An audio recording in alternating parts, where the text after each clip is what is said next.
मैंने 2 विश्वविद्यालयों की पढ़ाई पढ़ी है, पंतनगर कृषि विश्वविद्यालय और ईश्वरी विश्वविद्यालय।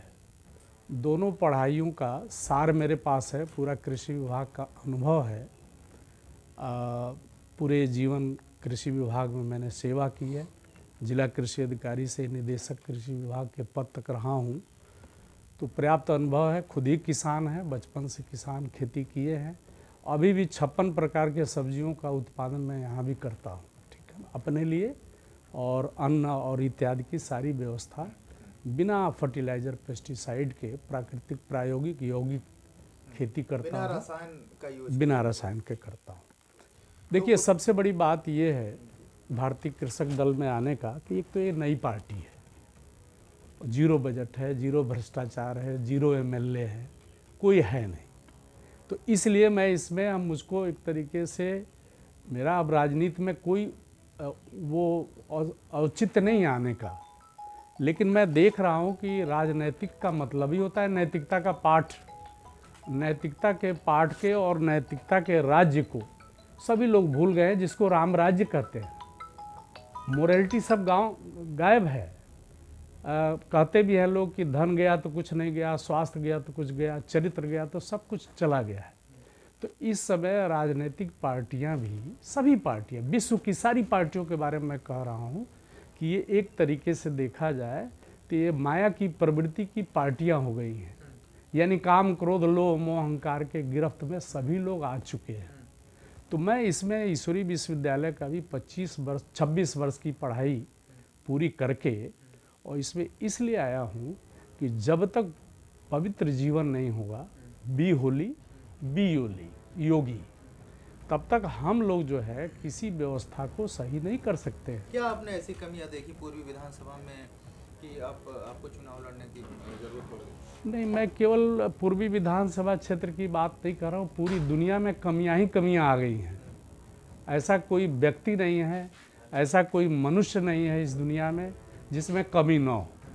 तो इस समय कमियां बिल्कुल समाप्त करने के लिए ही विष्णु जी हैं। विष्णु का मतलब ही होता है विष अणु मात्र न हो, लेस मात्र कोई कमी न हो। तो ऐसे 16 आने सही, 16 कलाओं से परिपूर्ण श्री किशन जी ही हैं। हरे किशन जी और श्री किशन जी। हरे किशन तो हरे राम है, हर हर महादेव शिव है, अल्लाह है, ईश्वर है, गॉड है, भगवान है, जो ज्योति स्वरूप है, जो नूर है, प्रकाश है। और श्री विष्णु जी श्री कृष्ण जी ही हैं, जिनको राधे कृष्ण के रूप में जाना जाता है, दुनिया जानती है। और वही श्री लक्ष्मी नारायण जी हैं। इन्हीं का राज्य आने वाला है और बहुत शीघ्र आ रहा है। और होनहार ये मुसल मिसाइल परमाणु बम युद्ध के बाद, ठीक है ना, पूरे विश्व में श्री किशन जी सत्ता संभालने के लिए आ रहे हैं। तो उनके अंग संग रहने के लिए, उनके सहयोगी बनने के लिए विषमुक्त खेती भी हो, जिससे विषाणु मुक्त भी हो जाए। तो ये सारे वायरस, कोरोना वायरस है, एक वायरस खराब आ गया जिसकी वजह से सारी दुनिया परेशान हो गई है। तो इस सारे वायरस से भी मुक्त करने के लिए आए हैं। आपने जो ये पूछा है कि यहाँ पे देखिए, ये तो भाजपा का बेल्ट है, ये सभी को मालूम है, ठीक है ना। हम समझते हैं करीब 90 से मैं भी सभी को वोट दे रहा हूँ यहाँ पे, और हर पार्टियों को मैंने वोट दिया है। तो ये भाजपा का ये क्षेत्र है, ये तो सभी सर्वमान्य है। लेकिन आपको मैं एक खुशखबरी सुनाऊं कि अब कमल पुष्प को पकड़ने वालों की सरकार नहीं बनेगी, अब तो कमल पुष्प पर बैठने वालों की सरकार बनेगी। और वो कमल पुष्प पर बैठने के लिए ईश्वरी विश्वविद्यालय में कम से कम 14 लाख लोग तैयार हो गए हैं, और ये सत्ता संभालने के लिए पूरी तैयारी कर रहे हैं। ये बताइए सर कि ये चूंकि आप कृषि विभाग से रहे, निदेशक भी रहे जी, 3 कृषि कानून जो वापस लिए, उससे सेटिस्फाई हैं? देखिए, ये कानून तो बनने भी नहीं चाहिए था, वापस लेने का तो कोई प्रश्न ही नहीं है। जो मुख्य मुद्दा था उससे सब लोग भटके हुए हैं। मैं कृषि अर्थशास्त्री भी हूँ, मैंने सुप्रीम कोर्ट तक को भी सुझाव दिया है, प्रधानमंत्री जी को भी दिया है, अपने मुख्यमंत्री जी को भी दिया है, और सभी को मैंने सुझाव भेजे हैं कि ऐसे कानून हटाने या न हटाने का कोई मतलब नहीं है। सबसे मुख्य मुद्दा था कि ये सारे खाद्यान्न भी आवश्यक वस्तु अधिनियम के अंतर्गत आते थे, और वो जब हटा लिया गया है तो इससे किसानों का डिसफेवर हुआ है। और एक तरीके से देखा जाए तो व्यवसायियों का फेवर किया गया इसमें, ठीक है ना। अब इसमें आवश्यकता केवल एक चीज़ की है कि हम एमपीपी कानून बनाएं, एमएसपी कानून नहीं। एमपीपी मतलब मिनिमम परचेज प्राइस हर चीज़ का निर्धारित कर दीजिए और आवश्यक वस्तु अधिनियम के अंतर्गत उसको ला दीजिए और निर्धारित रेट से जो कम दाम पे, अधिक दाम पे जो खरीद कर रहा है बेचने वालों के ऊपर नहीं, खरीद करने वालों के ऊपर कानूनी कार्रवाई किया जाए। आवश्यक वस्तु अधिनियम में आपको तो मालूम ही है, फर्टिलाइज़र भी उसी में आता है। और हम लोग जब जिला कृषि अधिकारी थे तो 3/7 में हम लोग मुकदमा दर्ज करा देते थे। ये बताइए राकेश टिकैत जी से फिर तो आप सेटिस्फाई नहीं होंगे कहीं ना कहीं? नहीं, मैं वो तो किसी बात पे टिकते ही नहीं है, इसीलिए तो टिकैत नाम पड़ा है उनका। किसी बात पे वो टिके रहे हैं तब तो बात कुछ बने, ठीक है ना। क्या लगता है आपको इतने गुटों में जी किसानों के नेता बटे हुए हैं अलग अलग गुटों में और किसान को बांट रखा है, इसका क्या कारण आप बड़ा मानते हैं? देखिए, सभी जगह इस समय सब लोग गुटबंदी में लगे हुए हैं, ठीक है ना। जातीयता, संकीर्णता, धार्मिकता में सभी लोग लगे हैं, कोई बचा ही नहीं है जो कि गुटबाजी न कर रहा हो इस समय। आप थोड़े देर के लिए मुसलमानों के लिए ही आइए तो 72 तो गुट उनके अंदर भी हैं, 72 फिरके काम कर रहे हैं। भाजपा में ही कितने गुट हैं। तो ये गुटबाजी जो है क्यों हो जाती है, इसके पीछे जर जोरू जमीन, पूर्वीय भाषा में कहते हैं कि जर जोरू जमीने के पीछे सारी लड़ाई है। इसी के लिए महाभारत भी हुआ था। यानी कहीं ना कहीं राकेश टिकैत हो या कोई भी नेता हो, किसान नेता जो ये चल रहा है तो वो फायदा पाने के लिए ऐसा कर रहा है। जाहिर सी बात है, इसलिए तो भगवान को गीता में कहना पड़ा कि काम, क्रोध, लोभ, मोह, अहंकार यही नरक के द्वार हैं, इसी से कोई बच नहीं पा रहा है। पूरी दुनिया की बात मैं कर रहा हूँ। जी, ये बताइए कि अगर आप जीतते हैं जी तो आपकी प्राथमिकता क्या होगी और किसानों के लिए खास तौर पर आप क्या?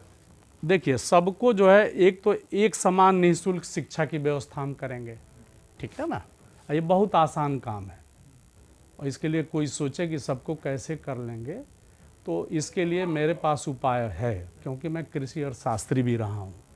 चिकित्सा भी सभी को ये भी कराया जा सकता है, न्याय मिले सबको।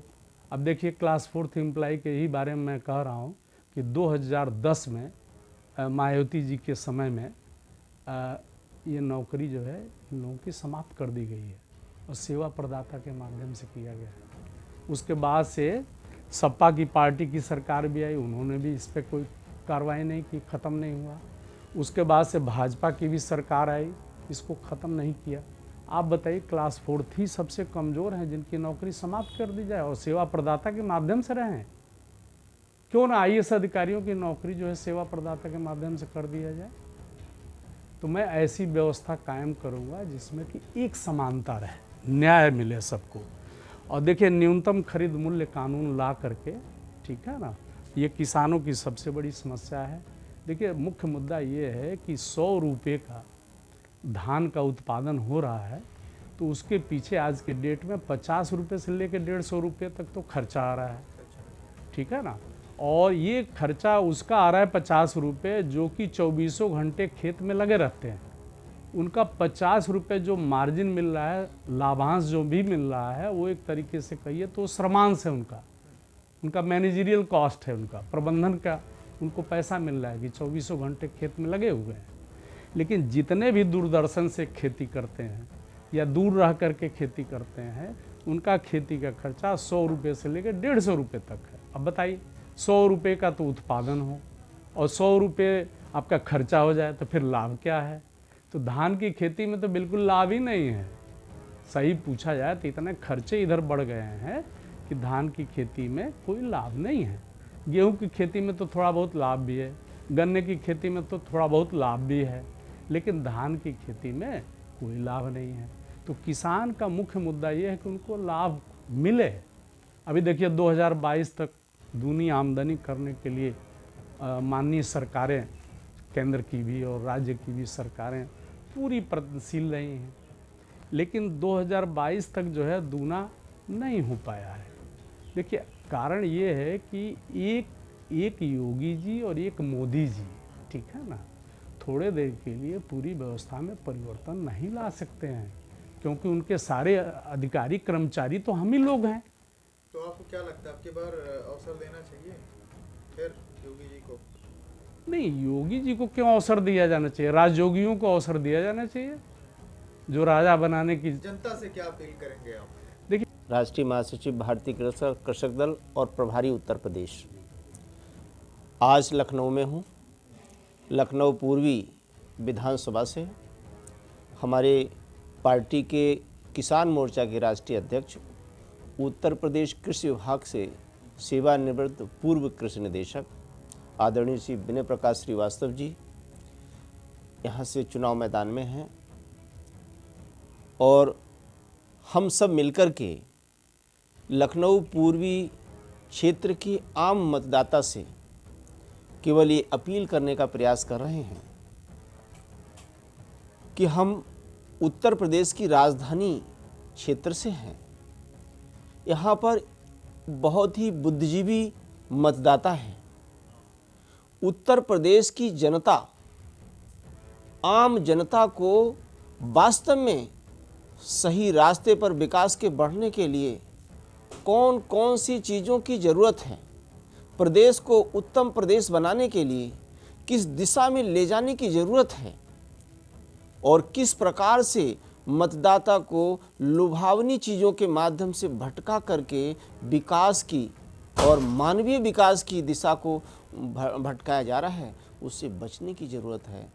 ये सब बातों को लेकर के हम जनता के बीच में हैं, और कोशिश ये मेरी है कि हम कितना सफल होते हैं ये विषय अलग है, लेकिन वास्तव में आम जन के हित की और प्रदेश के हित की और हमारे राष्ट्र के हित की जो विचारधारा है वो जन जन तक पहुँचे और वो मजबूत हो, ताकि भविष्य में उत्तर प्रदेश उत्तम प्रदेश बने और भारत विश्व गुरु बनने की दिशा में। इससे पूर्व में भी कई किसानों की लीडरशिप आपने दिया और कई आंदोलनों को जनाधार दिया और उसमें धार लगाई जी। तो क्या कारण रहा कि आखिर आपको जो है भारतीय कृषक दल बनाना पड़ा और उसमें किया?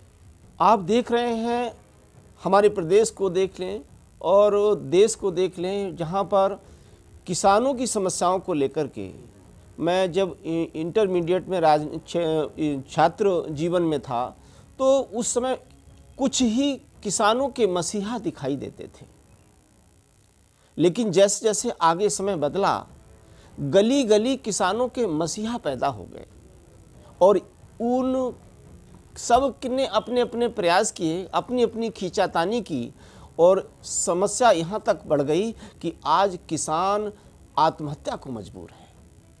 किसान की कहीं पर कोई तरक्की नहीं हुई। किसान के बच्चे विकास, शिक्षा, चिकित्सा, न्याय सबसे वंचित होते जा रहे हैं, और हमारे किसान के मसीहा लगातार तरक्की करते जा रहे हैं।